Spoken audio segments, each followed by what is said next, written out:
The Dinosaurs' Night Before Christmas by Muecke. Illustrated by Nathan Hale. 'Twas the night before Christmas, when all through the hall not a creature was stirring, there was no sound at all.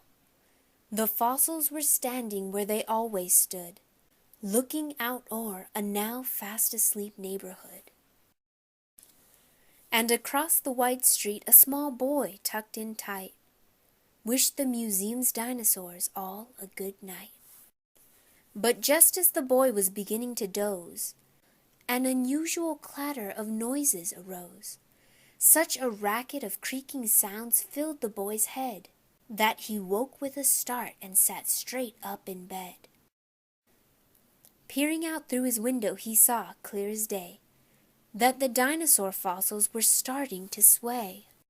Back and forth the bones shook on their pins in their stands, swinging necks, bending knees, and outstretching their hands. And believe it or not, it was certainly true that the dinosaurs' bodies were growing anew, sprouting rainbows of colorful feathers and scales, from the tops of their heads to the tips of their tails. So fantastic a scene, the boy had to see more, so he dashed down the stairs and right out his front door. With no care about snowdrifts that covered the street, the boy hurried across it in just his bare feet. And by luck the boy found the museum unlocked, so he raced to the dinosaur floor. Then he stopped, for he suddenly thought, could a room full of beasts, who for millions of years have had nothing to eat, find a small bite-sized boy so delicious a sight that they'd forego a friendship for sheer appetite? And just then from behind the boy came a loud hiss, as a large toothy mouth seized the boy with a kiss. A T-Rex who was wearing a wreath on his head, eating handfuls of petrosaur-shaped gingerbread. In an ambush he had caught the small boy, don't you know, standing right below the dinosaur's mistletoe. With a pat on the back and a cup of eggnog, the boy helped the kind dinosaurs light their Yule log, and together they joyfully danced round the fire, singing holiday songs in melodious choir.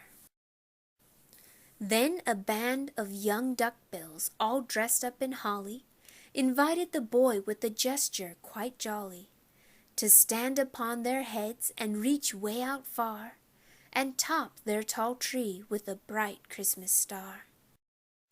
From a distance the soft tinkling sound of sleigh bells echoed through the large hall as a booming voice swelled, calling Bronto and Maea and Steggy and Packy, on Tritops and Raptor, on Rexy and Bracky. And cheers rang out as through the window appeared Santasaurus with a sleigh pulled by 8 dino deer. Handing out gift-wrap packages to every beast, Santasaurus swooped down and then headed due east. But the boy, catching hold as the sled sailed by, hitched a ride home with Santasaur through the night sky. Landing safe in his bed, on soft pillows of down, the boy waved as Santasaur flew over town. And the Santasaur said, as he sped out of sight, "There's a dinosaur ball every Christmas Eve night." Shining rays from the morning sun on Christmas Day made the nighttime festivities fade fast away. But folks at the museum all wanted to know why the T-Rex was holding a sprig of mistletoe.